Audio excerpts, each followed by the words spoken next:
Hello, everybody. How you doing? Hope you're having a fantastic week. Merry Christmas to everybody. And if you are in, I think there's 5 people straight in here watching. I do appreciate it. Christmas Eve, coming in to watch some carnivores, talk all things carnivore. If you have anything that you would like to say to any of us tonight, drop a comment in the section down below. If you can put some cues in front of it that makes it stand out, and we will get onto them at some point during the live stream. But as you can see, I do have some YouTubers and some excellent carnivores here with us today. We'll start off with, we'll just go along in order. We've got Larry next to me. How you doing, Larry? I'm doing great. All right. Carnivore Soldier coming at you from Austin, Texas. Yeah, everybody knows that intro. And we've got Mike, Mike's Life, otherwise known on YouTube. How you doing, Mike? I'm all right, yeah. Had a few drives this week, as usual. That seems to be my life at the moment. But, yeah, we're all right. Christmas tomorrow, everything's okay. Everything's okay, yeah. We'll get into that in a little bit later on. And then we've got Richard as well, coming soon to YouTube. How are you doing, Richard? Yeah, really good, mate. Looking forward to Christmas Day tomorrow and to chatting and meeting these guys as well for the first time. So, yes, very excited. Excellent. And then next to Richard, we've got George, who is not on YouTube, but is a very well-known carnivore in the circle of carnivores. He's helping me run the WhatsApp group now as well, with loads of baby carnivores, as he calls them, coming in. How are you doing, George? Well, I'm getting real problems, so I'm going to leave the group for a second or two. Then I'm going to go and do a couple of things backstage, and I'll rejoin. So just bear with me a second. No worries, that's fine. That's fine. There's always tech issues with this StreamYard, I think, when you get a fair few amount of people coming in. But we've got Carl as well. Carl Carnivore. How are you doing? Doing good. I'm in the halfway in between cooking my first ever carnivore Christmas meal. So if I keep disappearing, that's the reason why. But everything should now be all right for the next hour or so. Yeah. Have you taken it out of the oven? Have you cooked? Yeah, I've taken out the oven. I've shared a picture on our little site, but it's too hot to bring down here. So my office is on the ground floor, so I'm not carrying it down there. The heat it's on. But yeah, I've done a carnivore cheesecake, and I've got other preps going on ready for tomorrow. That's fine. I would have shown the cheesecake using my phone, but my phone is actually my camera. So if I'm looking over here and then down there, that's why I'm using my phone as my camera. So, well, thanks again, everybody, for coming in. The first question I want to put out there is probably the most important question of all. We'll start with you, Larry. Do you believe in Santa Claus? Oh, yes, absolutely. I mean, if you don't believe in Santa, you don't get presents. So that's I have to. Yeah, it's kind of a forced issue, but for sure, Saint Nick is definitely high on my belief level there for sure. Yeah. Do you think he was a carnivore or? Yeah, he probably was. I saw some meat flavored what are they called, the candy canes. They look like they were wrapped in meat, and I was like, man, I wonder if I could get those. I think they were a joke, though. Unfortunately, I would actually eat those if they had them. It was like bacon wrapped around beef, smoked beef, and I was like, man, that's a great idea. That does sound good. In Texas, I would eat that for sure because we are straight up beef eaters here in Texas. Oh yes, I'd love to visit Texas and have a proper Texan steak. I hear everything about them, so yeah, I'm sure they're top quality. I'm just gonna have a quick look on the chat. We've got almost 20 people in already. So Steve Herring, Merry Christmas from Rome, Georgia. Thank you very much for dropping in, Steve. We've got William McCarthy. Hello, Carnivore Soldier, and all have a blessed Eve. Thank you. Nice. So that's probably one of your subs there, Larry. And we've got a question here from Tercia Potas. What is everyone having for Christmas dinner? That is one of my questions, actually. We'll start with the cuckoo's been cooking tonight. Carl, what are you planning on having to eat for Christmas tomorrow? Right. Well, we've got a pheasant. I've done a whole load of pigs in blankets, and for the American viewers, it's basically a meat sausage wrapped in streaky bacon and then baked in the oven. So I've got a bucket of those because I have a real soft spot for those. I've got a beef and a pork, and obviously my wife, who's not carnivore, we're doing a beef Wellington, so she'll eat the whole Wellington. I'll just eat the beef inside. So I'm very meat heavy, and as it's Christmas, I'm having quite a luxurious cheese board to go down with. So bending the slight rules on it, but yeah, but predominantly meat, and a bit of meat. Yeah, no, that sounds good to me. Richard, what's your plans for tomorrow? I've been invited over to a friend's house tomorrow, so I'm looking forward to that. I went there last year; we had a great time. As far as food's concerned, I'm taking my own food with me. You know what I'm like, Paul. I'm super strict, but I've treated myself to my first tomahawk steak, which is just over a kilo. Wow. So I'm looking. Yeah, it's a good sort of like maybe 2.5 to 3 inches thick and about the size of my head. So I'm looking forward to devouring that and breathing it in tomorrow. And I'm, I've been on the lion diet now for about 7-8 weeks after my carnivore.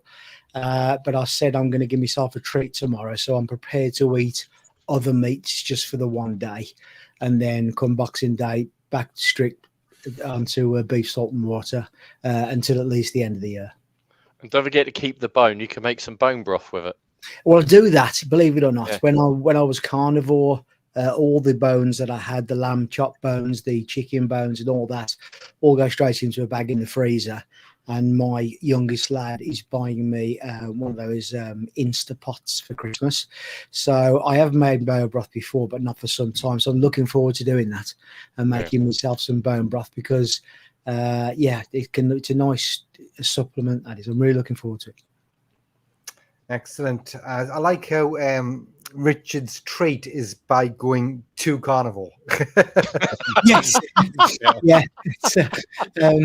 I got asked the question by close family and friends as well. They said, "Are you gonna, just for Christmas Day, you're gonna have like a full Christmas dinner and everything else?" And I just said, "No, I won't be eating any carbs or any fruits, any puddings or anything at all. I'd love to as a treat and as a one-off, but." No, I promised myself I'd stay strict because I'm about 2 pounds off my goal weight now. And if I can get a further 2 pounds off by the end of the year, I'll be around about 186 pounds down, about 13 stone. And that'll be my goal weight then. So, so I want to stay strict to hit that target. And then what I'm frightened about is what I used to do before when I've dieted on different diets. You say, right, I've got my goal weight. I can eat what I like now because I'm at the weight I want to be. And that's where I fell over before, but not this time. So when I've hit my goal weight, I should just go back onto the carnivore diet then and then look to build lean muscle. That's what I'm looking to do. So, yeah. Do you think you will add in other things as well, like dairy? When I was what the bit that worked really well for me, which saw great satiation or satiety, and a very pleasant diet to be on the carnivore, I stuck to any animal meats. I love my organ meats, livers, so there are plenty of those. From a dairy point of view, I suppose if you want to class it as that, I don't have milks or anything at all like that. But if I do have the occasional coffee, I use double cream, which I do like to do. And I eat copious amounts of Kerrygold butter. If you want to consider that, some people don't consider it a dairy, do they? But it's milk churned, so yes, it is dairy. So as many eggs as I can get, free range eggs as I can get my hand on. So that'll be the thing from me. Just increase the range of meats, eggs, butter, and the odd double cream for the odd coffee as a treat. Sounds good. Sounds good to me. Larry, we'll come to you next. What is your plans for Christmas Day? What will you be eating? Well, I'm single, and my son's not here this Christmas Eve. He'll be here tomorrow. So I had a ribeye already today, and I did my workout. I've got a new workout regimen where I started lifting again like I was in college, and I'm running sprints. So today I ran sprints and did 1 set to failure for chest and triceps and shoulders and legs. And I tell you what, this is the most anabolic diet I've ever been on. I feel like I'm in college again. I mean, I'm 57 and I'm running sprints and it's crazy. My body's like totally responding like it did back in college. Now, before the diet, I tried lifting and I had no response. My body's like, are you kidding me? Get off, right? So it's crazy. But so tonight, I'm going to do a pot roast with some Wagyu roast.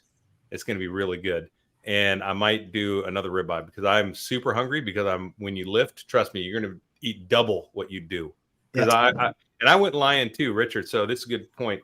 I went lion for 30 days and it dropped my weight back down another tier from 250 to 240 around, or 237. I'm 234 now, and I'm 6'3", so I'm a big guy. So it dropped way down. And I tell you what, after being lion for a month, when I came off, I no longer wanted bacon, or I no longer wanted dairy so much. I didn't want this stuff. And even though I could go back to it, I really prefer just beef, salt, and water. And so now I'm like 90% lion. And I think that's just a natural progression once you do it, which is really good. So I recommend everyone, if you haven't tried lion, at one point plan on it for at least 30 days. And talk to Alex, same thing, I'm sure. And once you do it, I don't know, it's real. There's some power in it. It's really good. Yeah. So, I think there's something else about lion, being on the lion diet, that I've found as well. I haven't experienced it myself, but I'm looking forward to doing so. Listening to Dr. Chafee, Dr. Berry, and various other carnivore advocates and low carb advocates, saying that once you've eliminated everything, out of your diet and you're eating a very pure diet, especially, going on to from carnivore onto lion diet, is that after a while, your system's very pristine, as you were saying, Larry, and your healthy feels really, really good.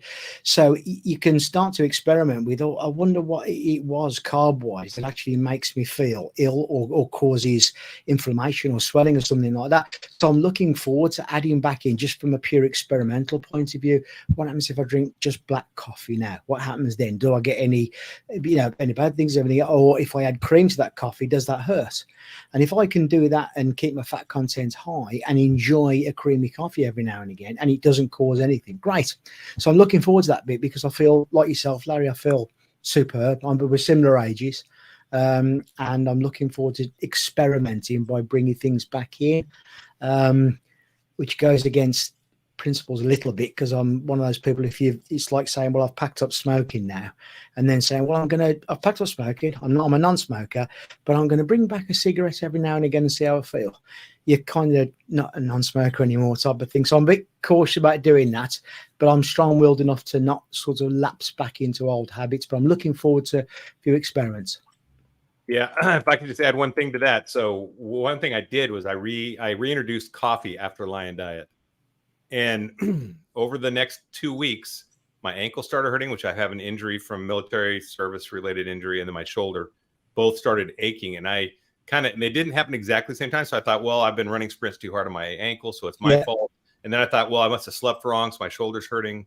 But guess what? I was interviewing another carnivore, Darlene, and she said, I told her that, and she goes, are you drinking coffee? And I'm like, well, yeah, I reintroduced it. She goes, cut it out. So I cut it out. A week later, arthritis gone. I'm back to sprinting. Yeah. So this is something you won't know unless you cut it out. Yeah. Why going lion is so important. I never would have known that, because I would have had coffee the whole time. Yeah, absolutely. Couldn't agree with you more, Larry. It's I have osteoarthritis of shoulders and knees, and when I do have a coffee, I can't drink black coffee. I have to have it with a cream. I always have a flare up, especially with my knees. Yeah. But I'm yet to determine whether that's the cream in the coffee or the coffee itself. So I'm sort of in denial at the moment. Like, it could well be both. It could well be both. And if it's the coffee and not the cream, I can't see myself drinking buckets of cream, if I'm perfectly honest. So, but I totally agree with it. I'm looking forward to finding out what affects inflammation to help me with my osteoarthritis in my joints and things like that. Yeah. Well, that was interesting, because on our WhatsApp group, Lauren, one of the other carnivores, it was on the group last time, she mentioned that she had a few treats in the week and her skin flared up. Yeah, in those hives. She said, so it shows. And I found that when I went lion and I went I went strict carnivore and all that, when I did have something slightly offline, my stomach was so, you know, full of gas or pains and that. And that's a lesson to me that I think once you've stopped taking the products and your body's got used to it, it's lost its immunity. So when you do add something back in, you're more likely to get a quicker flare up. That's my findings anyhow. Yeah, I think there's. I watched something recently about that, and it was. I think it was a. I can't remember who it was now. It was a female anyway. And she seemed to be some kind of doctor, and she said it's not that, because some people say when you go carnivore and then you sort of fall off the wagon and have something else, your body can no longer tolerate it. She says it's not a case of your body no longer being able to tolerate it. It's a case that your body's now got good healthy cells that are just not used to that sort of food. So your cells have to readjust again. It's not it's not that you've got an intolerance and you can't ever have it again. If you wanted to go back to high sugar, high carb diet, your body would get used to it again. It's just that your body's in like Richard said as well, pristine condition now, that it's just not used to having that. When you have it, it's like, what the hell is going on here, you know? Yeah. But speaking of that, actually, I've messed up in this month. I've been pretty bad at times, and I know I'm not the only one either. We'll go on to Mike. Mike, I know you've got to go soon as well, Mike, so I'd like to get you in. What's your couple of weeks been like, and what you planning on doing tomorrow for Christmas Day? Well, just to go back to the original question, yes, I do believe in Santa. Just in case he's listening, in case there's a Harley Davidson turns up tomorrow morning, which I haven't told the wife about. But tomorrow we've got, I bought a rib of beef. We have turkey, because the mother-in-law doesn't like beef. So we have turkey crown, and we have, that's all going to go into, that's going to last me a couple of days anyway. So, you know, I have, as I said today, I've fallen out of the carnivore tree and I've hit every shit food branch. For about 2 weeks now. So I've got a condition called pompholics, and you get blisters, small blisters. You can get them on your hands. Thankfully, I don't, but I get them on my feet and between my toes, and they split and rupture. And it's virtually gone. And over the last 2 weeks that I've been eating crap, that's come back, and I'm in agony. You know, walking around, my feet are blistered, and I've got splits underneath my toes, and you know, anyone says that refined food and refined sugar is good for you, or there's no harm, absolute nonsense. You know, once I've got tomorrow out of the way, as I said today, and you know, I'm going to go lying. If I can get rid of the coffee, because I do have a more than mild coffee addiction, because I drink gallons of the stuff, gallons and gallons. I've come up and my cup's empty and I'm starting to twitch. But yeah, I think lying is, you know, that elimination, take everything out of your diet. And if you don't need to go back to it, why would you? You know, I've gone off chicken. I used to eat chicken wings like they're going out of business. I just don't like. They just have this really odd taste now. Bacon, I don't think I'll ever stop eating bacon, but its appeal isn't what it was. So basically, I'm stuck with beef. And what about fish, Mike? Do you have fish? I don't eat any fish, and I've always said I would. And I the odd prawns, longest cook every now and again, but no, I probably should. But there's, then it's cooking it. I'd rather just stick it in the grill and 20 minutes, 10, 15 minutes cooking it in the grill, and in my day's done. So yeah, fish is something to look at, but because there's a what's her name, Carnivore Leo, she did the sea lion diet for a month, right, which is basically fish and beef, any fish, any beef, and she did really well on that. I can't see me doing that.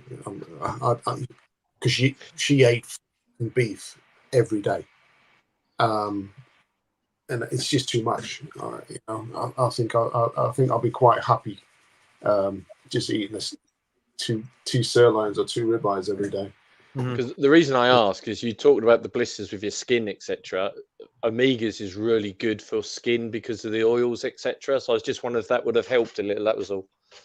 Maybe, yeah. I mean, it's certainly worth looking at, yeah. And George said in the interview I did with him, you know, both to you as well, Paul, there's no carnivore police. If you go off the wagon, you go off the wagon. It's just about getting back on it. Yeah. Yeah, no, that's true, and it's the same with Larry's got the, you know, don't let perfection get in the way of excellence, which is a fantastic quote.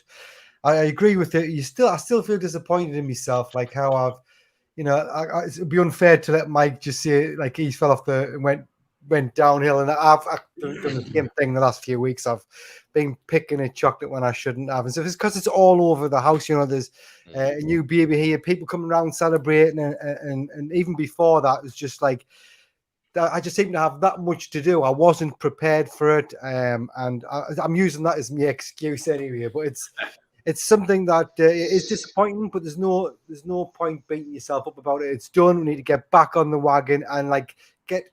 I'm the one that's trying to talk Mike into doing the lion diet in January with us as well, because I think it'd be good to have a few people as a group doing it, and that'll kickstart us back into how I should be. So yeah, Mike, if you do lion, you can still have coffee. I mean, that's the one thing. If that's your bridge to do lion 100%, and you have coffee, that's a good bridge. Do it, because if that gets you through, then after you've been lion, then you can look at maybe cutting coffee out. When you know, just tackle one thing at a time, though. I think I'd rather cut out steak.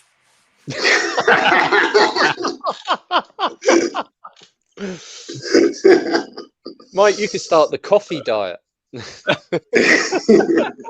Well, I generally don't eat until I get up in the morning. I take the little into school, and I put around the house, and I do whatever. I go to work, but I don't eat till about 2 o'clock.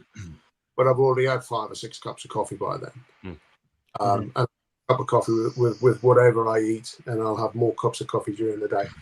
And it is, you know, I start to think, could I, you know, I've cut coffee out for a couple of days before, and I got such bad headaches because of it.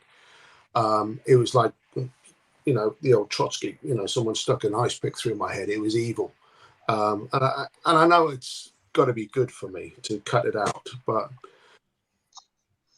I really don't want to, you know. So we'll see. Yeah, fair enough. Before I get onto some of the comments in the sidebar here, I want to go to George. How's the audio been? Has it been any better for you? Yeah, basically, I went away and did clicked a couple of things. I went off the mobile data and went onto my own broadband, and also shut down the YouTube, as Mike suggested. And yes, here I am. I'm back, Larry. So I think that's my. I'm back. So here I am. Yeah. So okay, then Paul. So far away. Yeah, obviously I know you're another one that's been through massive transformations for the better since you've become on carnivore. I watched your interview on, is he called Dave? Dave Mack. Yeah, I watched that. I think it was last night or the night before. Fantastic. So it was good to get to know you a bit better in that sense of what you've actually achieved. What is your plan? One of the questions one of the subscribers put up there was, what is your plans for tomorrow in terms of Christmas Day? What you're going to eat? Brilliant. Okay, so firstly, I'd like to say that Dave Mack was my third video on YouTube. My first was Carnivore Soldier. My second was with Carnivore Nation. So they're both on here tonight. So thanks very much to them. But when it comes to tomorrow, as I've discussed in the past, there is the rule of, I'm an ex-British soldier, and the rule of 7 Ps is very important, which is prior planning and preparation prevents piss poor performance. So tomorrow, I've already planned the day very carefully. So my starter tomorrow will be prawns with vinegar and salt. My main course will be turkey with pigs in blankets, as Carla's already demonstrated this evening. And then there will be a bit of a dessert, which will be a decent cheese, Stilton, cheddar, and maybe a bit of brie. So that's how I get away with it. There will be no vegetables or plant-based products appearing on my plate tomorrow. So there we are. That's fine. You'll also be having maybe a glass of wine, possibly, because you are one of these carnivores that believe it's. Well, it's not that you believe it. You've done really well having some alcohol still whilst being on the carnivore diet, haven't you? Absolutely. But what I've got to actually say is I've never heard of carnivore. When I got diagnosed with metabolic syndrome, I'd never heard of carnivore. And I didn't know about the rules and regulations of the carnivore diet. All I did was go low carb because I was recommended that. Then I went through keto, and eventually I discovered carnivore. But it was never my intention to go carnivore. And it was certainly never my intention to go alcohol because I enjoy it. So it was only through Dr. Ken Berry and Kelly Hogan that I discovered the woman eats meat for 13 years. Sorry, excuse me, that's Hamish, my little cat. Photobomb. Yeah, absolutely. He just photobombed, and he's just got caught up in my headset as well. So just bear with me a second while I try and disentangle his tail. There we go. Okay, right. So I'm just going to hold him here for a second. Right. Okay. Yeah. So it was Ken Berry and Kelly Hogan who gave me the idea of carnivore. And then it was actually Dr. Paul Mason and Zoe Harcombe who taught me about the dangers of fibre. And I got rid of the fibre. And once you get rid of the fibre, you suddenly realise there's nothing left but carnivore. So, yeah, I am, unlike our great friend Sean White, who is intentional carnivore, I am most definitely accidental carnivore. So, yeah, when it comes to the wine, I'm still drinking it, absolutely, because it was never my intention to go carnivore, never my intention to go alcohol. But as I've said on both Carl's and Larry's channel and now Dave Max, I've lost 90 pounds in weight, and I've reversed type 2 diabetes. So, I'm happy with where I am. If at the end of the day, in a couple of years' time, I'll be 60 and they say, oh, your liver's struggling, George, then, yeah, I'll cut back on the alcohol. Until such time, I enjoy it. So, that is me. N equals 1, as I think we all say, don't we? Yeah, no, exactly. And as Carl said, there's no carnivore police. There's no dead set rules. If it's working for you, it's working for you. To me tomorrow, I'll mention quickly what I'm going to be having 2 ribeye steaks for me tomorrow, and I have got a couple of cans of Guinness in the fridge, which is what I used to drink pre-carnivore. So that's going to be my treat. I'm allowing myself them, and I believe Guinness is pretty low carb in terms of alcohol anyway. So, No. Me and Carl both shaking my head. Paul, you keep telling yourself that, man. Your stomach's going to pay for that. Trust me. Go ahead. I encourage you to do it, but you will feel like crap after that. We try one. Let us know. I'd like to know how it goes. I'll let you know, because I used to have like 8 cans most nights when I was off work before the carnivore diet. So it will be interesting. I'll put it in the WhatsApp group and let your microbiome isn't set up for that anymore. So you are introducing like an alien carbohydrate in there that's going to kick your butt. I drink bourbon and it doesn't do it for me, but go ahead. Just remember as well, Paul, when you open that can of Guinness tomorrow, look at his faces on the screen. We're all going to be staring over your shoulder. just remember that, Paul, and then just tip it down the sink, man. One thing's for certain, I'm definitely going to have nightmares if I do have it. James, can I just jump in here? Because myself and Carl actually did a bit of research on the carbohydrate content of alcohol. Regrettably for you, Paul, Guinness is about twice the carbohydrate content of Carling Lager, which is what I drink in the pub. And the other point I'd like to make is that to our great friend Larry, I was at the pub earlier on today, and the Woodford Reserve is back in because it got emptied and now it's full again. So if ever you find yourself in my local pub, we can still cater for you, my old friend. I think one day I'm going to have to come out to visit you guys. Absolutely. I don't know if it'll be 2024, 2025, but I'm going to have to make a trip sooner or later. 100%. So for sure. Mike, you were going to add something, weren't you, Mike? Did you have something you wanted to tell Paul, about No. Guinness? Going to jump in on the Guinness thing. You know, can you remember back in the day when you first started overdoing the butter and you had really bad toilet issues? That's exactly what's going to happen on Boxing Day.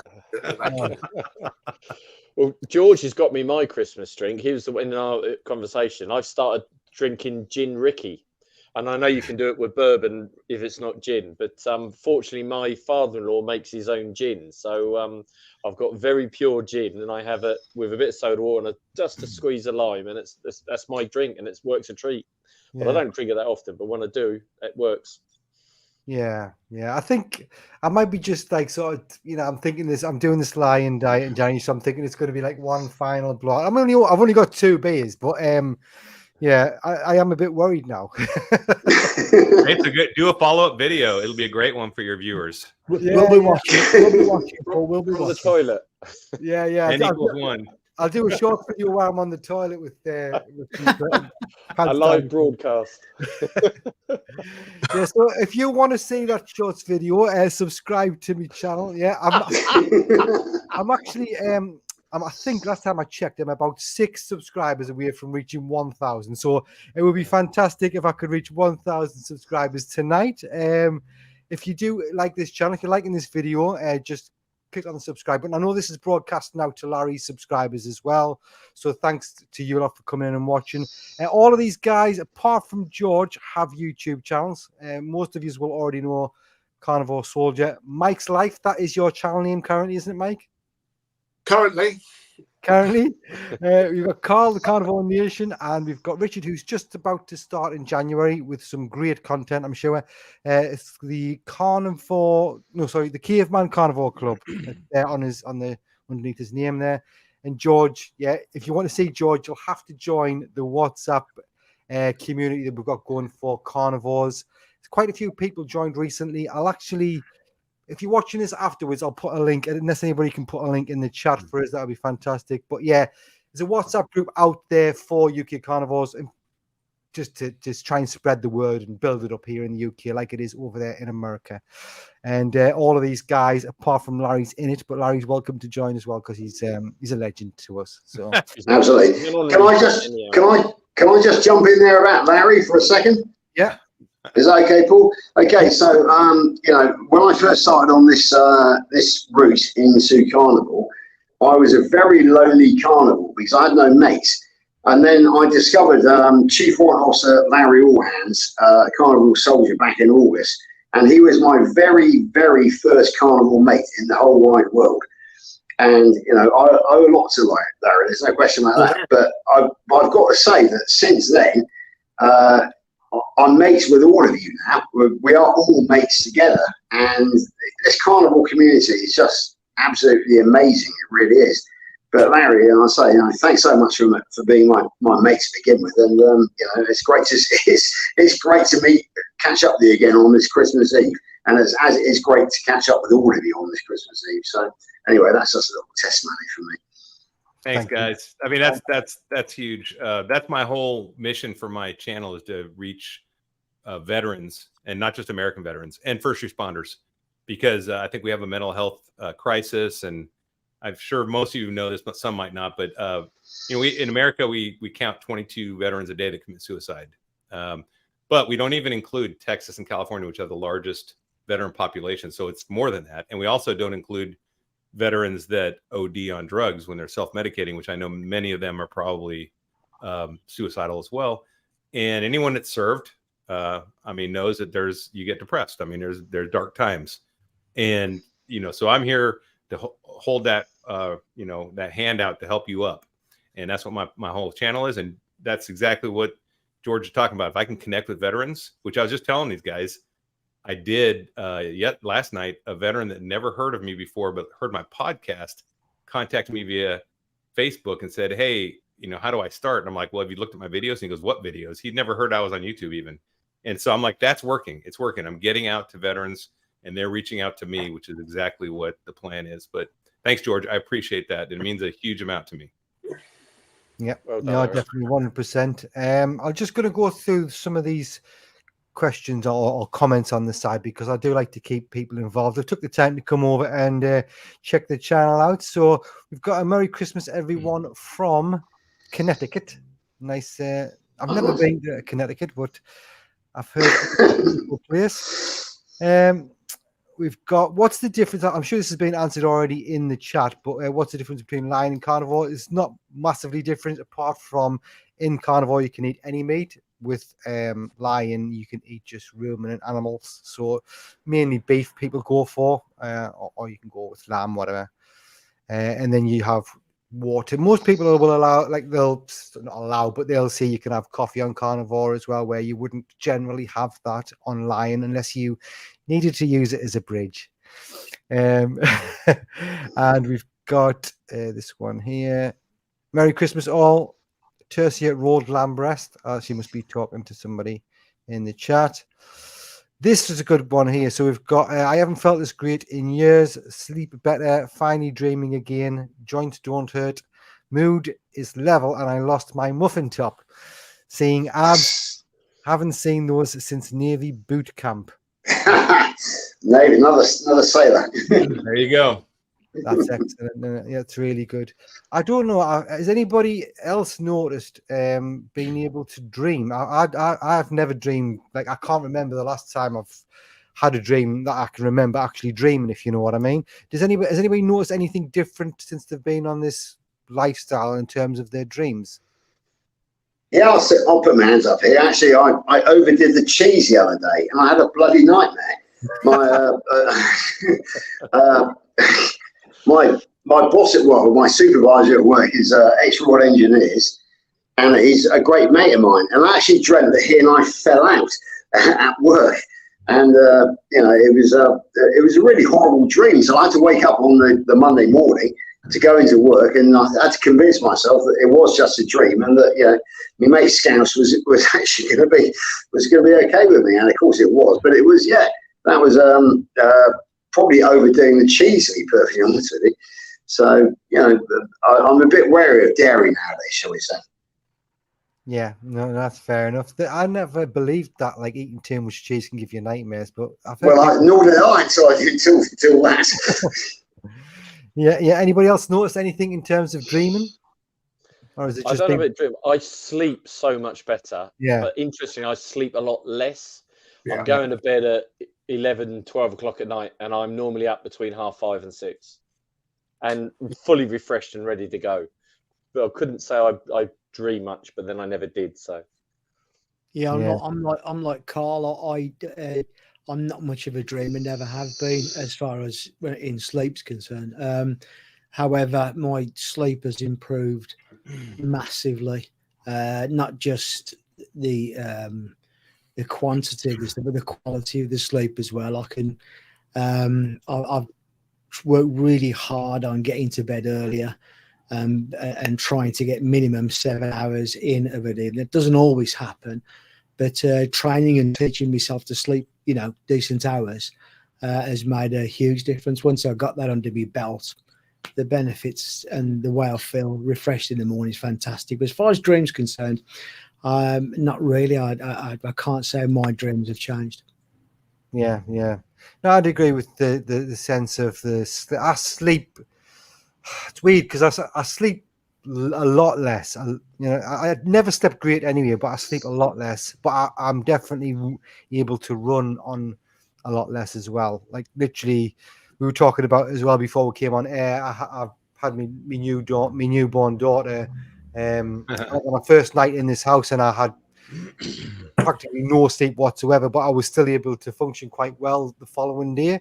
Whereas if I'd been eating the standard Western diet, there's no way I'd have been crying for help, I think. Just looking through this. I don't have any. Oh, go ahead, Mike. I've got to go. I'm double booked. Just to say, guys, have a Merry Christmas. I'll probably see you sometime in the new year. Paul, congratulations again on your new. You call her Brooke? Brooke, yes, thank you. Yeah, thank you. Fantastic. Well done, son. And I'll see you all in the new year. Take care, guys. Yeah, Mike, just quickly before you go, I'm having a drink with a major on Boxing Day, so I shall send him I was always, yeah, you know what I'm saying. Send Jinx my love. I will indeed. Yes, no worries. Okay. Take care. Thanks, Mike. Thanks, mate. Bye, Mike. Take care. Bye. Okay, just a couple more comments here. I'm 6 foot, 150 pounds, 72-year-old, and trying to get off acid reflux meds. I now struggle to eat a large steak now, 14 ounce. Is this normal? I don't know how long you've been on carnivore diet. Does anybody have anything that they can add to that? I would say that, none of us are doctors, so we can't give medical advice or anything, but just from our experience, acid reflux, if you look at Dr. Barry, he's got some great videos on acid reflux in the carnivore diet. Nothing in the carnivore diet should cause, in fact, it should do the opposite. It should relieve your acid reflux and cure it. He had it so bad, he had to sleep sitting up. That's how bad. I had GERD, and my GERD is gone, which is a severe acid reflux. So, bone broth will help.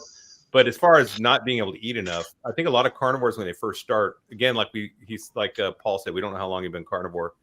But if you're new, a lot of new carnivores undereat because your hunger signals are broken from the standard American diet. So what you need to do is even if you're not super hungry, try to eat the steak until it just doesn't taste good. If you get to the point where it's like this is a chore, then stop. But definitely try to pick up the food again later and eat it again, and try to eat more. I think you need to probably eat more and eat more adipose tissue, more fat.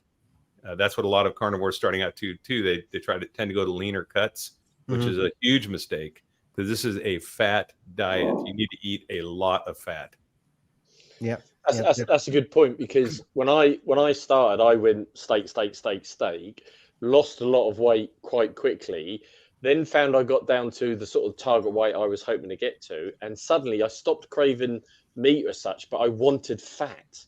And I felt that I needed to eat, and I realized I'd shed so much body fat that suddenly my body needed some just to top up the levels. And I found that was quite an incredible change. And now I've kind of leveled back out again now, and I'm eating a fair mix of the two.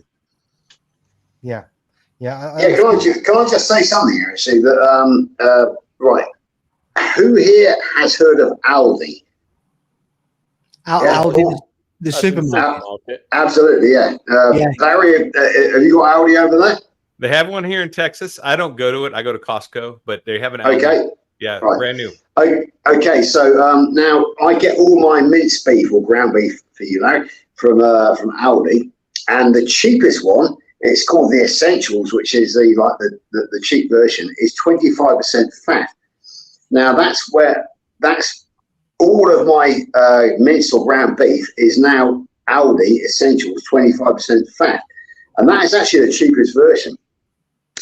And my standard diet now every day is very different from when I spoke to you, Larry, back in September. I have a breakfast of 0530 Zulu in the morning of half a pound of minced beef and 3 or 4 fried eggs, fried in beef dripping or tallow, as it's called in the States. And then I don't eat again during the day.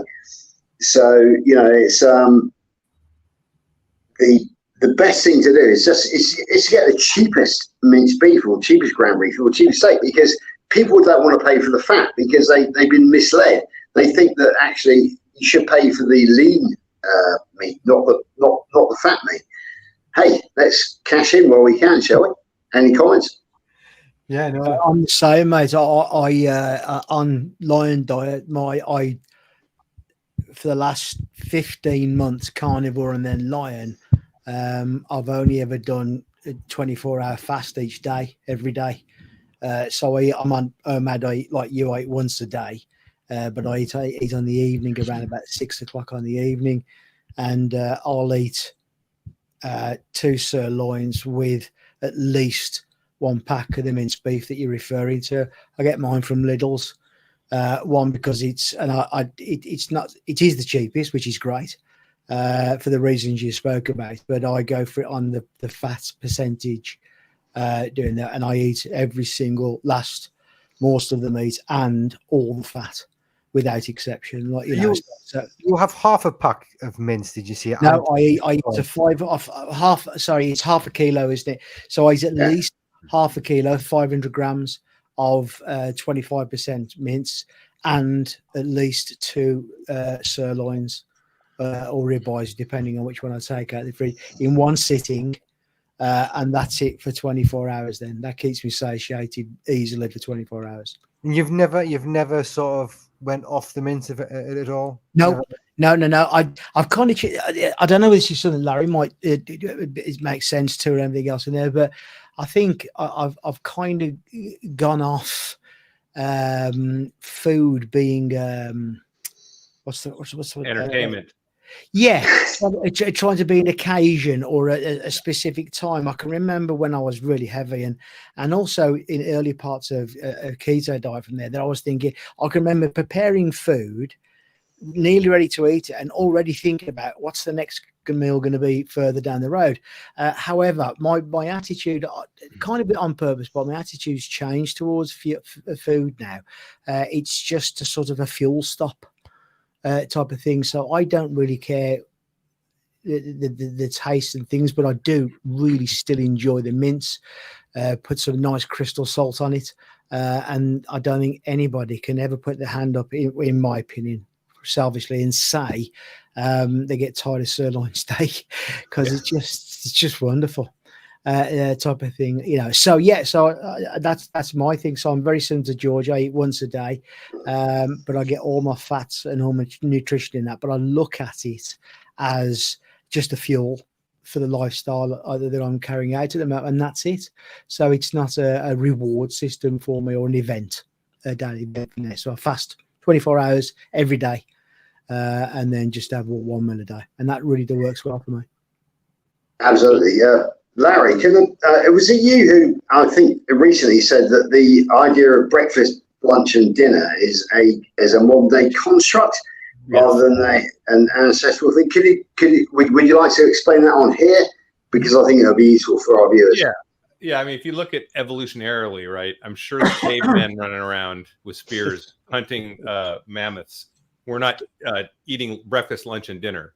They were more like a lion that makes a kill. The pride makes a kill, right? The male lion gets the lion's share. He goes and eats first, and then the rest of the lions eat, right? And then when they're done, the hyenas come in, or whoever else is going to chew on that thing.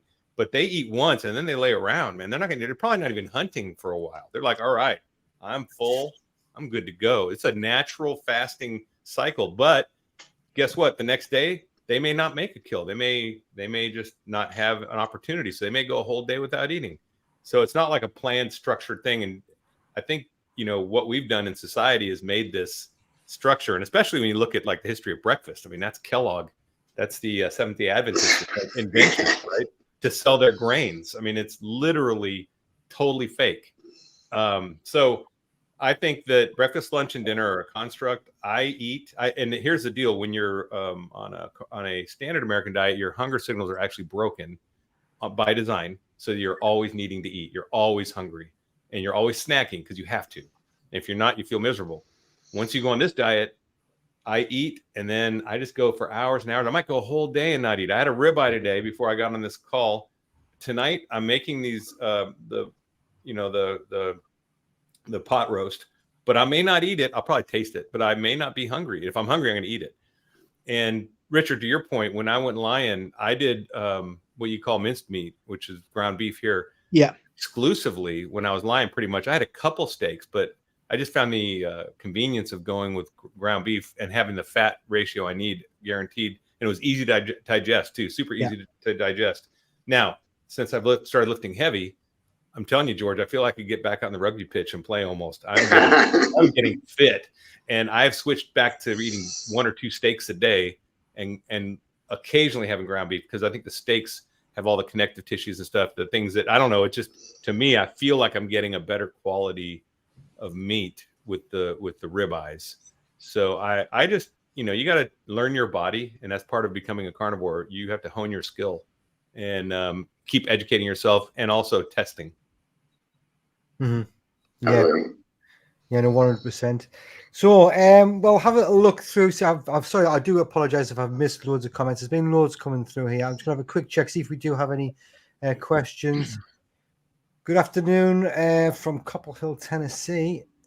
Oh, good old Richard Williams. Yeah.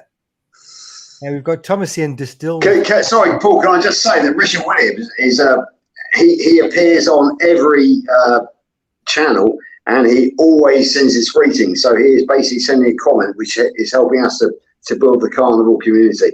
He is always on Larry's, always on most ones. So yeah. So greetings to Richard Williams as well. Yeah. Well, Larry is streaming this to his YouTube channel as well. So that's probably how Richard's found us. So yeah, that's great. The more people that we get on here, the better, as far as I'm concerned. Merry Christmas, Carnivore Soldier. That was to Richard Williams. This is a good one. Thank you for that, Larry. And apparently now I need 4 subscribers to reach 1,000. Thank you for letting us know, Rennie. Can you all put your links to your channels? Just asking in the chat. If you want to put your links. I did that for y'all. Oh, excellent. Including the Caveman Carnivore. I put that in. Yeah, sorry, Paul, can I just jump in again here? Can I just point out the fact that when I first joined up with Larry, he was Chief Warrant Officer of a platoon. A platoon is about sort of like 30 to 50 guys in the army. And I'm not sure whether he'd like to admit this, but he is now a brigade commander because he has 5,500 subscribers. So no longer is he a platoon commander. He is now an actual. He went from being a chief warrant officer. So technically, he should now be a bloody colonel, for Christ's sake. Yeah. Or so there we go. But I mean, me and Larry and Mike are all ex-army, so we understand what we're talking about. But this is a bit of an inside military joke. Yeah. So Larry's gone from being a platoon commander up to being a brigade commander. So I'm very proud to be an NCO, non-commissioned officer, in his little platoon stroke brigade, as it now is. Yeah. We're going for division next, and then after that, we'll go for Corps or Army, right? Absolutely. We're going there, mate, because basically that's what we've got to do. In order to win this battle, we have to get out to that sort of level. So, yeah, I'm looking forward to the struggle. Yeah. It's easy to see how he's become so successful. You just have to watch some of his videos. The amount of effort you put in, Larry, is fantastic. Like, it's absolutely great. I love your videos. Yeah. Right. Just have a quick look. I've tried to make bone broth. I've tried to make it as well, and it tasted terrible. Mine tasted pretty much just like slightly fatty water. Obviously, I've probably added too much water, but I need to do a bit of research because it sounds like it can be really useful. The bone broth. I've got on my channel. I've got a video showing how to make bone broth, and one of the key bits is to roast the bones in the oven first. A much more meatier taste. If you're putting uncooked bones into your broth, you're not going to lift that flavour. So as I say, I strongly recommend what you do is about 40 minutes on a nice hot oven, roast the bones first, and then put them in to make the broth, and that makes a massive difference because it also helps loosen up some of the marrow bone and that, so it gets into the goodness as it's being cooked. And I also cook it for 48 hours minimum to really get it to pull out all the goodness. Excellent. Jumping onto the back of what Carl just said as well, when I made my brown broths in the past, one thing I used to do was I used to roast, as Carl rightly said, and that makes a huge difference to the end results as far as the taste is concerned. But also as well, once I'd roasted the bones, if I'd used large bones with lots of marrow in, once they'd been roasted, I used to scrape the marrow out on the inside and keep that separate. Or put half of it into the bone broth, but keep it separate, because when you then cook a steak, just before you finish cooking the steak, if you smear the lovely on top, excuse me, if you then smear the marrow bone on top of the steak and then put it back in for a couple of minutes or maybe under the grill, it's absolutely wonderful. You need to try that. Steak, T-bone or ribeye or sirloin with marrow bone on top of that is just one of the best things I've ever tasted. That does sound good. Does sound really good. Yeah, it's lovely. There's another one here. Videos online to do it besides yours, but there are some other ones too. There's a lot of different videos on how to do it. Yeah, I'm going to definitely look into it next time. I just thought it was as simple as just boiling it up and adding a bit of salt or whatever. Obviously, I've I've got a lot to learn there, but I do like this one as well. This might be helpful for me with me ground beef. She puts all the leftover steak juices into it, give it a bit more flavor, because it is definitely the taste. And I don't know whether it is because somebody also said Tesco here in the UK, that's where I normally get my mince from, has the worst tasting mince. So I might have to go to Aldi and buy some of that 25%. Get your ass down Aldi, Paul. I will. There's not one like right near us, otherwise I would be there all the time. But I think it's about 20-minute drive away, which isn't too bad. I can cope with that. Living Carnivore UK. Hi, George. UK Carnivore guy. Thanks for your lovely comments on my channel. This is an absolutely fantastic channel, brand new. I would recommend anybody go over, check Living Carnivore UK. Ziggy. Hello, Ziggy. They're going through some massive things at the moment in life. It's not my place to discuss what's going on, but I'd really love it if you could go over, check out their channel and send them some love. I hope to get them on my YouTube channel as soon as possible once I get a bit more time. Either this next live stream or the live stream after that, I'm going to try and get them on there to tell their story of what they're going through at the moment. So that's absolutely. So can I just jump in here and because it's quite an important story. Basically, Steve and Ziggy are going through the cancer problem, the terminal liver cancer. Larry, I know you're going to be well on board with this because you're a great mate of DC Learning to Live. Basically, Ziggy reached out to us on the WhatsApp group yesterday, and her husband Steve is going through terminal liver cancer. So they have turned to the carnivore solution as the only hope that they have because it is inoperable. It's very, very emotional. But so we need to support them. Living Carnivore UK is a channel which we need to support. Don't know how it's going to end up, but we're going to be with them right through to the very end, whether it turns out well or whether it turns out badly. So please, everybody, just get on there, subscribe and support. Okay. Yep, we'll do. Thanks, George. Yeah, 100%. I've already done so. Actually, I just liked and subscribe now. I'm checking out the channel. Yeah, lovely couple. Thanks for that, George. Right, okay. Next, Tabasco sauce. Does anybody have that they add to their food? I know I've tried before putting spicy sauce into me mince, and it did actually help with that. Does anybody use any spices in here? Carl, I know you do lots of cooking. Do you actually use any spices at all? I do allow, and I know you're not supposed to be strict on the kind. I do allow a little bit of garlic to sneak in, and I do like a little bit of ginger, which I fresh ginger and put in, but it's small amounts more for flavour than it is for any benefit. Turmeric, everyone raves about turmeric, and it's another product, but again, it is technically a plant, so therefore, if you're going to be strict carnivore, you wouldn't. But I think, as you say, small bits is not going to kill you. Yeah.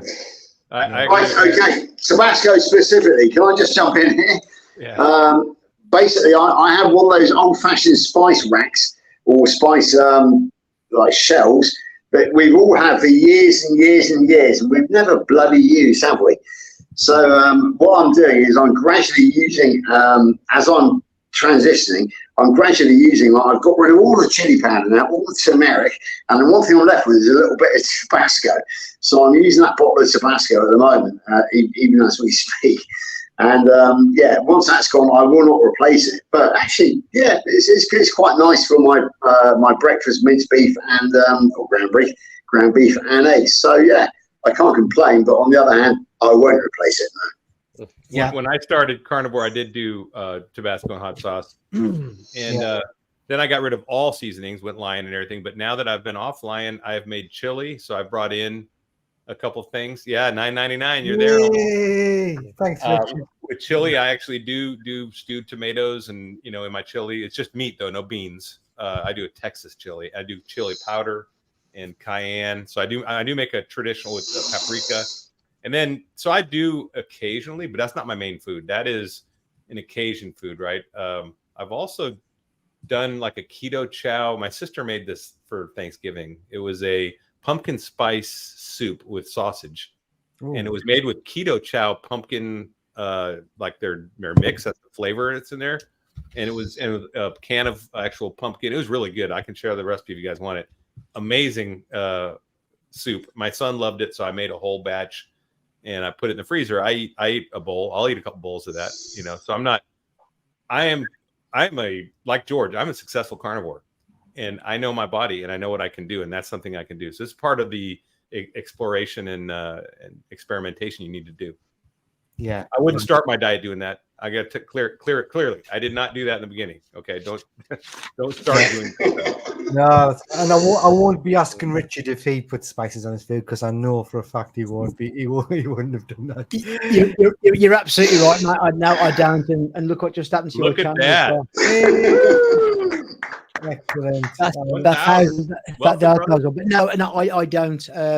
I don't use spices. I do like spices. The closest I get is putting salt on pretty much everything I eat. But apart from that, and I love spices as well. I think they make a real, give a great variety to the palate when you're eating your normal diet. So yeah, totally agree with them. I've got nothing strict there, but I just strictly cut them out and stay that way at the moment. So yeah, good. Just quickly here, Carnivore Soldier, have you guys all heard that I'm hosting a local in-person meetup in Austin, Texas on Saturday? Tell us a bit more about that, man. Yeah, you guys are all welcome to come. I'd love to be. We'll see you there, Larry. As the lone rebel, I got to tell you a story. This is good. I think it was like in the early 80s. I landed in Heathrow and I stayed in an airport hotel right there. And I remember it was 4th of July. And I remember the morning I woke up and I think the radio announcer said, today, the former American colonies celebrated their separation from the crown. And I was like, man, I know I'm not in America anymore when I hear that, because it's like, we separated from the crown, but we're a bunch of rebel scum. I get it. But thanks for inviting me as an American host. I appreciate it. But yeah, so I'm hosting a in-person meetup in the Austin area. We're going to get some Rudy's barbecue, and it's proper Texas barbecue, which is smoked meat with salt and pepper, and that's all. There's no sauces. If you have to put sauce on barbecue in Texas, it's a bad joint. You should not be there because the meat's not prepared properly. So yeah. So we're going to Rudy's. We're going to get some good barbecue, and we're going to share some stuff and meet face to face with a lot of people. I got a lot of people coming. It's going to be fun. So, cool. Hey, Larry, can I just pick up on your comment about rebel scum? Because actually, remember, that's what we are. As far as the mainstream medical industry is concerned, as far as the conventional wisdom is concerned, we are rebel scum. So it's unbelievable that yourself, who was, mainstream military, me too, and yet we suddenly find ourselves on the side of the rebels. Any thoughts about that? Yeah, it's true. Like I say, I always compare this to a battlefield, and like Sun Tzu said, you have to know yourself, know your enemy, know the battlefield, and that's what we have to learn. And it is a battle. We are literally in a war. I mean, I've lost my mother to Alzheimer's, and I lay that blame squarely at Ansel Keys' feet and the McGovern Commission, because they forced this upon us and told us lies about how healthy it was. And now that we know the truth, there's an obligation, there's a responsibility for carnivores that know the truth, that are doing this, to actually save our fellow men and women around us. We have to. I mean, that's what I feel. This is a passion project. I don't get paid to do this. I mean, yes, I'm monetized, but it is pennies on the dollar of what I spend. And also, I have a real career. I'm a wireless network architect. I have a career in the real world that pays. And this is not meant to replace that ever. This is meant to save people. Mm-hmm. Absolutely, yeah. But as I said, but going back to my original point, I think that we all are rebels, aren't we? In this, in this battle, we are not on the side of the establishment. We are on the side of the rebellion. So, Larry and I, George, are former punks. So yeah, I was a punk rocker. Yeah, and Carl's a fellow punk. So I mean, I used to listen to the Sex Pistols and UK Subs and GBH and Exploited. I mean, I used to slam dance. I was one of those. I had a mohawk. I was I've always been an anti-establishment. And listen, I was seriously delusioned going to punk rock here, seriously disillusioned with the punk rockers that stood with Big Pharma during the last event we had. And there was a lot of them. And I was like, holy cow, these guys are sellouts, man. Because if anything, that's for sure. That's something you stand up against is someone coming down and forcing you to do things, right? I mean, that's not punk rock at all. So it's all before my time, so I can't really. Yeah, it is. Way before your time. Yeah, you'll just see a youngster around here. I know. I mean, is anybody actually? That's a serious question. Has anybody got any comments on why we in the carnivore world seem to be so much older than we don't seem to have a lot of youngsters coming through? Anybody got any ideas? I think that's personally just down to the fact that, like, when I was young, I didn't give a shit. Like, my body looked fine, felt fine. I could run, I could drink. I didn't have to worry about that pain in my knee. You know, like, I could just drink 10 pints. I could have a kebab straight after. You know, I'd wake up the next morning and I felt fine. You know, I didn't even get hangovers. I think I used to drink that regularly. My body just got used to having drink in my system. You know what I mean? So I didn't really care. And it wasn't until I think I started, you know, when I started having kids and that, I was like, you know, I need to sort of look after myself if I want to be able to do things with them when I'm in my 50s and 60s. I mean, I'm 46 now, so I'm not. Yeah, you're I think you're the babby of the group, actually, from what I can work out. Lauren's younger than me. Yeah, okay, yeah. So Laurie's not on this, but I think tonight you are the babby of the group. Yes. I don't know. How old are you, Carl? I'm 58. Ah, right. Yeah. Same age as me. And me, I'm 57 and a half. So Rich is 65. Rich, you 65? Me? No, not there yet. I'm Larry. I'm late 57s. Okay, right. Sorry, I think it's somebody else. So basically, we're thinking apart from the babby, Paul, we're all pretty much of an age, aren't we? So there we go. Yeah. I think Paul's right that the younger generation have got other things on their minds and, you know, living the high life and doing all that. It's only when we start having issues. I mean, I used to do judo at quite a senior level, used to play rugby quite well and all that. And I was a fit guy. And I think that kind of masked the diet and lifestyle I was living then.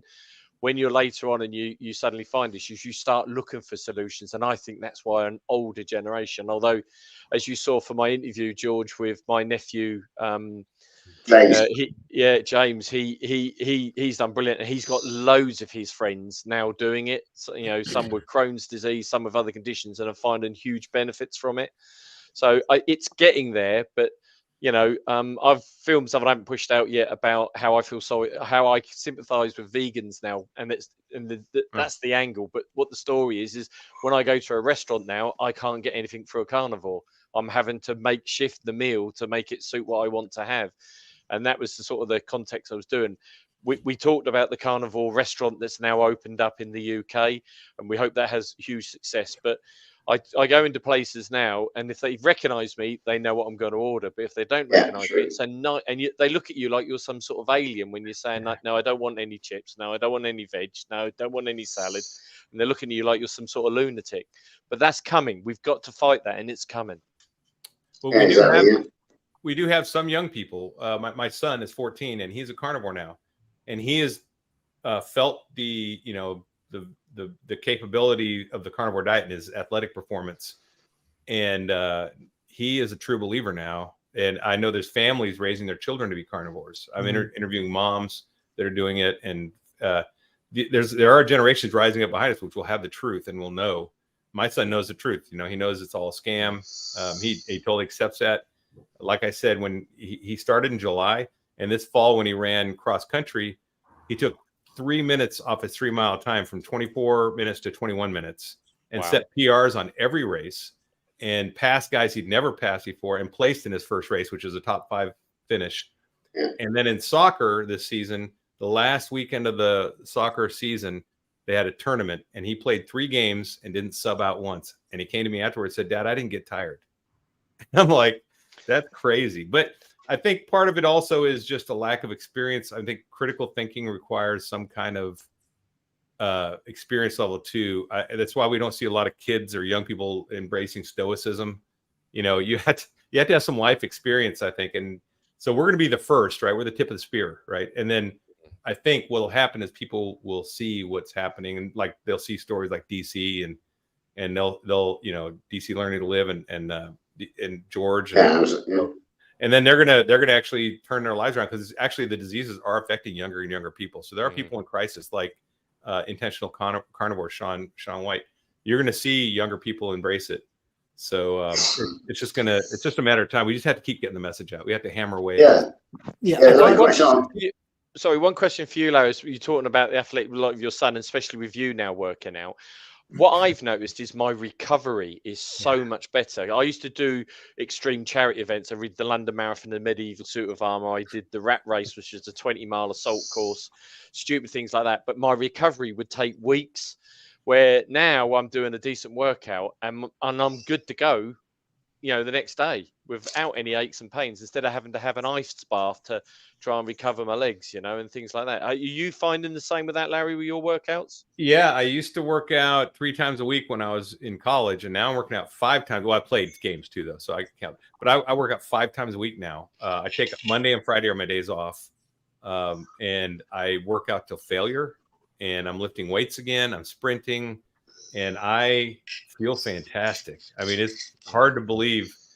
I just could go to failure and not feel sore the next day, really. I mean, I get my regular soreness, the kind you expect, the good kind of sore, like, oh, this feels like I had a workout yesterday, right? My arms are just, I'm putting on mass and strength really quick.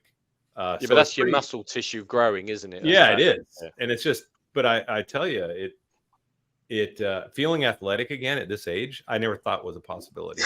I never thought I'd be able to run again at this age. You should rejoin the army, Chief.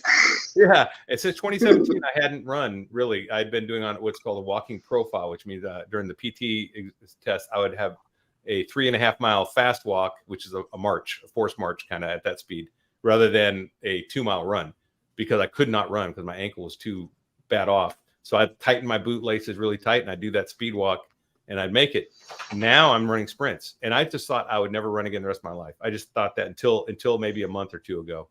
Crazy. This is a crazy diet. I just a filler comment in everything that you've just been saying from there. Larry mentioned Ansel Keys, and it's going to take a long time, before maybe another couple of generations, before the general knowledge of the foodstuffs, the poor food stuff we're experiencing. Because, for instance, as an example, if you look at when they identified and got the link between smoking and cancer, if you say, okay, put a pin in it there in history, that's when they did that. It's only now, 50 plus years later, where we're seeing the education, we're seeing cigarettes being taken off displays, the packets, the warnings, no more sponsorship there. So if we say, even if we said, okay, we now know that the carbohydrate, the high carbohydrate, the high sugar diet is bad for you, and the fact that the higher fat diet can potentially, and in my case and all every cases here, can be very healthy for you. Even if we said, okay, that's been proved today, and all the NHS and all the organisations actually put their hand up and just say, well, actually, that's factually correct, scientifically correct, and morally correct, it's going to be another 50 years, a few generations before that is accepted as the norm. And I think that's why, sorry, knocking my mic everywhere. I think that's why we haven't got younger generation of people coming through. But for those of us who have got children here, I brought my children up, my 3 boys who are grown up and married and all kinds of things now. I brought them up saying, oh, we don't have that much fat and don't have that. So this knowledge and education is going to come through in maybe 2 to 3 generations as the standard. So we're going to have to be patient with that. That said, this is a good time to start spreading the word and get it out to those generations so they can educate their children. And everything. I think that's important, but it's going to take a while based upon smoking, cancer, and other things that were found out 30, 40 plus years ago. That's some great points there, Richard, because that's part of the motivation why I'm planning to. Well, I've already started doing the research on it, doing a PhD focused on carnivore, not just nutrition and all that, but to do it around the carnivore. So if I can get that sort of qualification and I can talk from level of authority, I can then take on the big pharma and the big companies in terms of argument, because I've got justification. If I'm doing it now, I'm just a quirk that's on YouTube saying things. Well, exactly right. As all of us are, and like Larry said, we're not medically trained. I'm actually a qualified nutritionist, but I actually come away from that because the advice I was giving people was crap, type of thing. So I genuinely had to stop doing that, basically because I couldn't morally continue with it, because the advice that I was trained to give people was making people ill.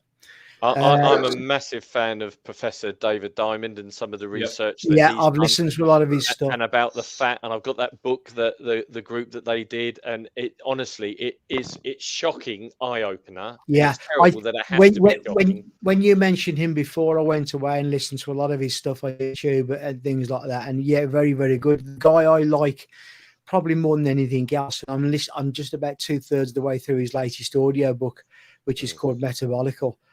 He's Rob Luxick, and he's fantastic, really, really good. And he's just brought out a book. Yeah, and he brought out a book called Metabolical. And if you haven't listened or read, I listen to a lot of audiobooks. I highly recommend that, because he really is a very, very knowledgeable and clever man. He's making his round on a lot of the podcasts at the moment. But Rob Lutzig, look him up and everything, and he's absolutely superb. And the book is on Audible, and it's called Metabolical. Fantastic book, very knowledgeable. And Carl, well worth a listen or a read, mate, if you want to try that. It's really good. Great background for my research.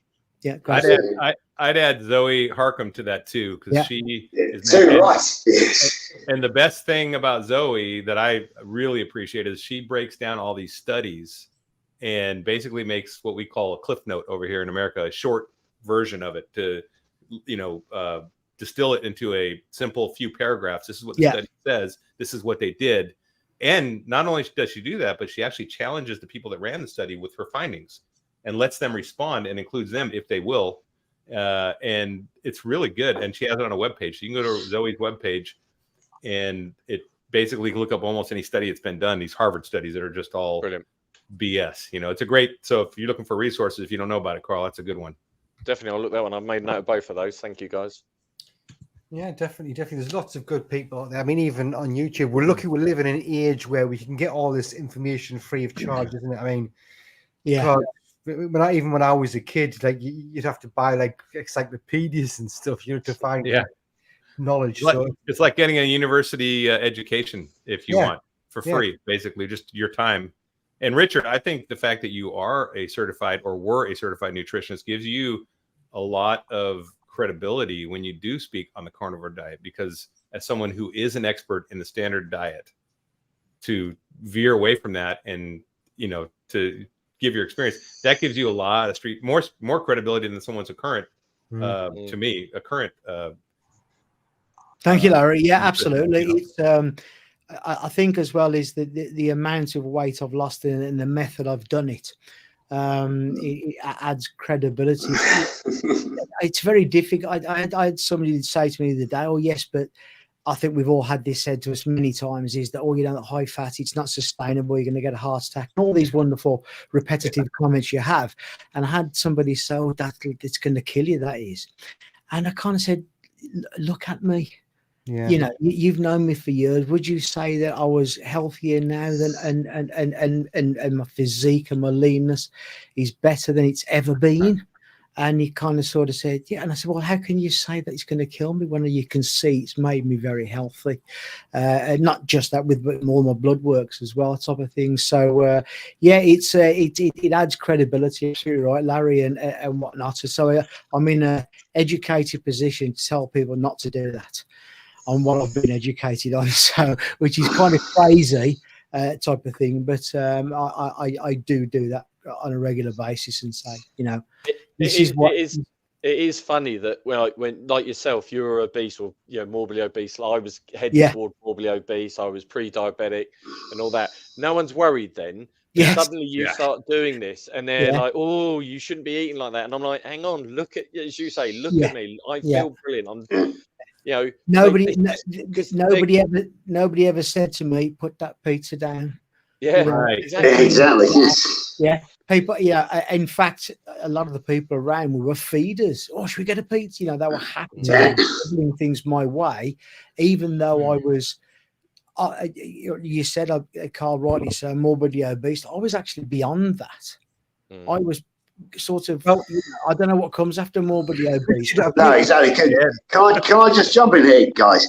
I'd like to sort of like just flag up Richard's case, because basically I thought I was being very clever when I lost 7 stone in weight.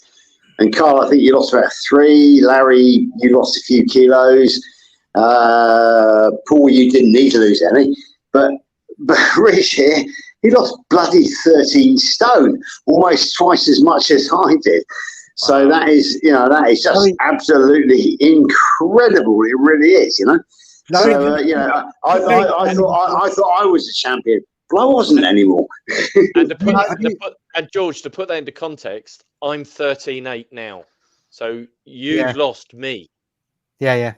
Wow. Have you seen Larry the video that I did with Richard or not? I have not seen that one yet. I'm going to watch it. Absolutely. I'll show you. I've done this every time. I'll show you. Look at these pictures of Richard before. Oh yes, actually, I did see that. I did see that. Yeah. Yeah, that's 2 years ago. And then you've got Jesus. Yeah, and that's the biggest one of all, isn't it? That is magic. So I got a calculator out and I figured out how many stone I lost, so I can tell you that in England, right? So 14 pounds per stone, is that correct? Say again, Larry. Is it 14 pounds per stone? Yeah, correct. I was 20 stone when I started, and now I'm 14.7 stone.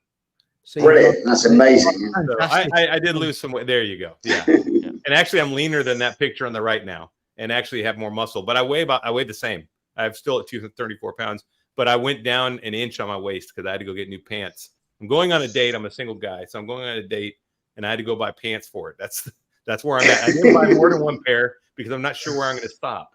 I'm like, I take it dating on carnivore is an interesting conversation to have. Yeah. So, listen, there's 3 things people will die on their hills defending, and one is religion, another one is politics, and the third is diet. 100%.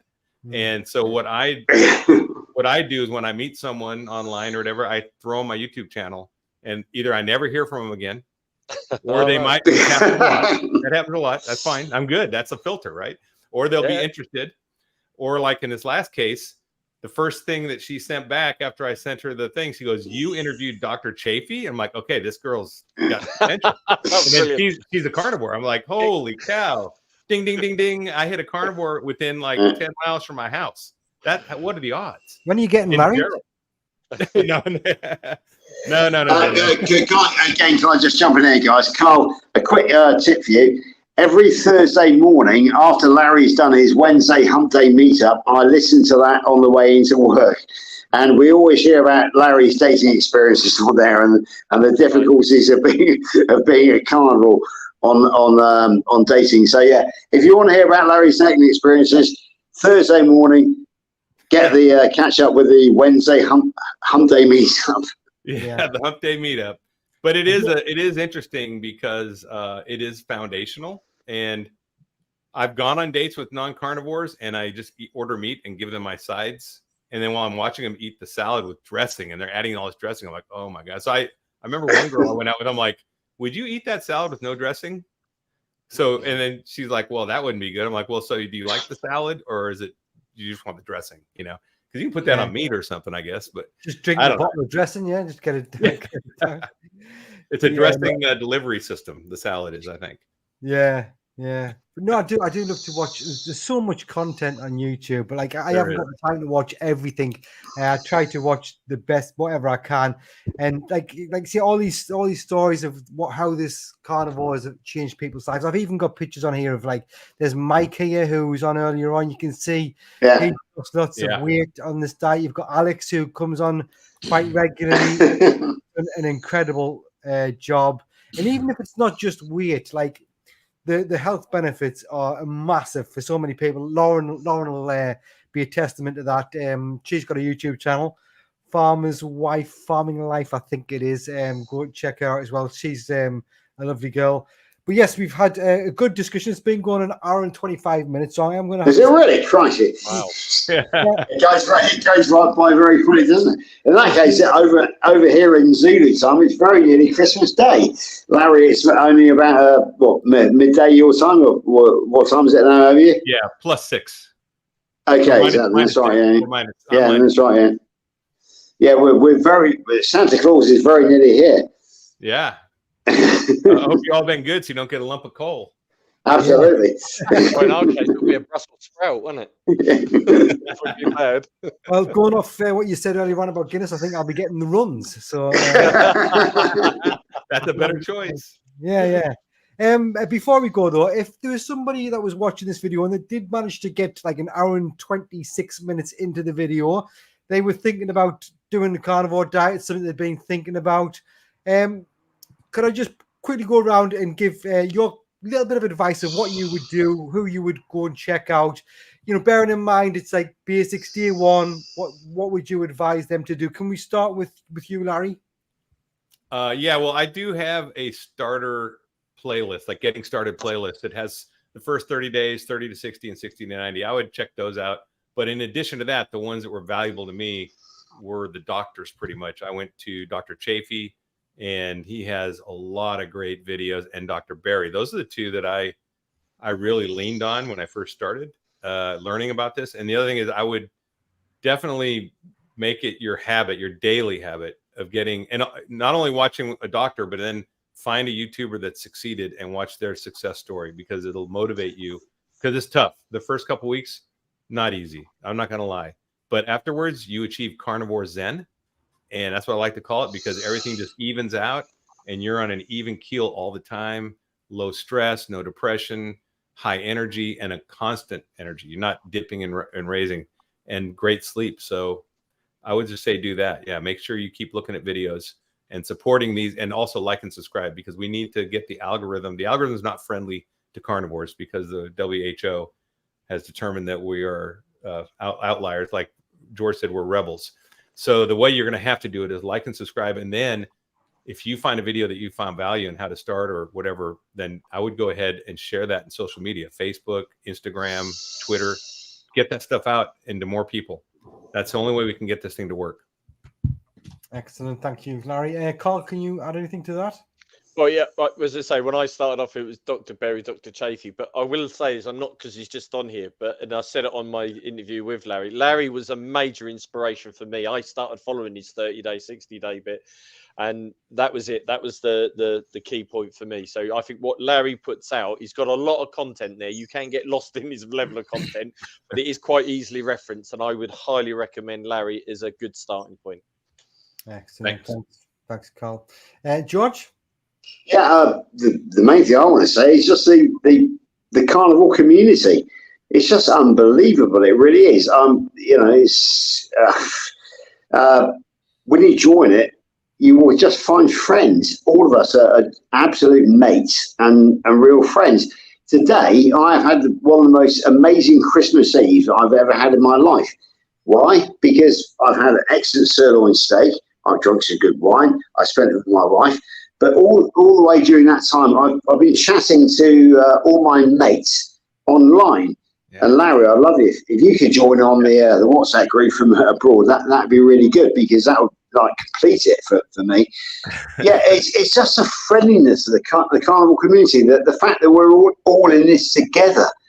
It's not a question of it's about health, whatever. It's about the community.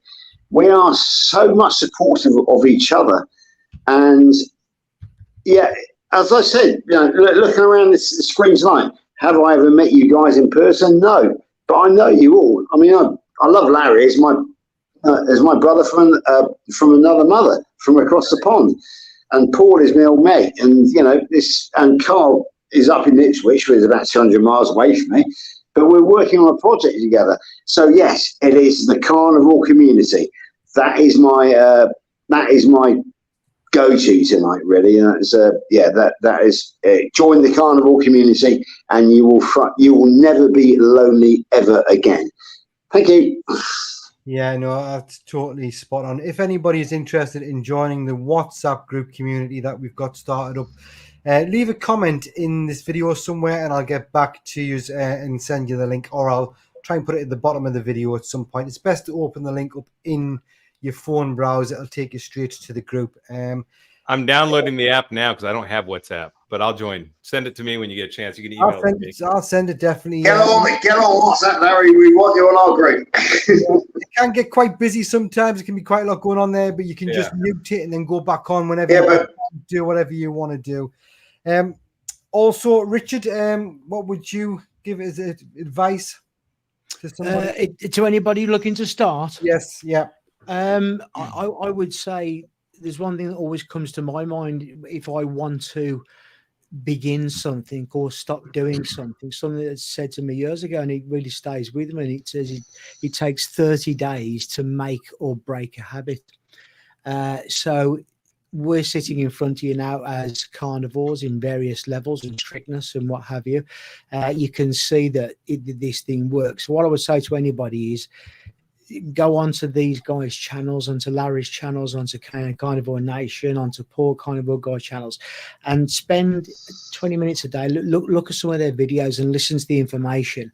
And when you're confident or happy that you understand a little bit about the foods, and more importantly, what not to eat, try it for 30 days. Because I'm going to put my hand on my heart and say, I'm absolutely convinced before you even try that after 30 days that you're going to feel so much more healthier, better about yourself. And you never know, you might think, well, hang on, if I've done 30 and I feel great, why not keep going? So it takes 30 days to make and break a habit. Just give it a go for 30 days and watch. If you're good to it, watch how much your life improves by committing to that 30 days. Yeah, excellent. Yeah, I'd agree with all of that. I think for me, you've got two different sides. You've got all the doctor's way if you want the bit more like in-depth information, which a lot of people do like to go in-depth. I know Richard is a guy who likes to go in-depth, research everything. Other people are just more, the want to say the more relaxed, open conversations like we're having tonight, and just to get the gist of things, especially when you're just starting out. Sometimes you might not want to be bombarded. But if you've got questions, like medical questions, head to the doctors. If you just want to say like what it's all about, then you can come and check out any of us. And I've got YouTubers that'll like come on and check my questions out and answer the questions for us. It's fantastic community, as George said. So I'm going to leave it at that. Has anybody got anything they want to say before we close it off? Put your hand up. Anything? Just Merry Christmas to you all. Yeah, same here. Merry Christmas. Merry Christmas. Yeah. Merry Christmas to everybody. I loved hanging out with you guys, man. Thanks for having me. Yeah. Thank you so much for coming over the pond, Larry. Yeah. We've got Alex I don't know if he's just coming in or what, but hi everyone, mad busy tonight. Got 1 minute to say hello. Best wishes for 2024. Another excellent YouTube channel. He's recently done the Lion Diet. Go and check him out as well. So as you can see, the community is massive. It's getting bigger all the time here in the UK, and that's what we want. So So there's one thing I will say, Paul, and that's it was only when Alex dropped out at the last minute I decided to step up to the up to the bar. So there we go. No, I really do appreciate that. I know it's Christmas Eve. Everybody's got things that they want to be doing, but this is an important thing. Even if it's just a bit of a relaxing chat, people could actually discover the carnivore diet through a video like this. So thanks again, everybody. I really do appreciate it. Larry, Carl, George, and Richard. Fantastic night. Enjoy your day, everybody. Tomorrow, have a good Christmas and a happy New Year, and we'll see you again soon. All right, guys. Take it easy.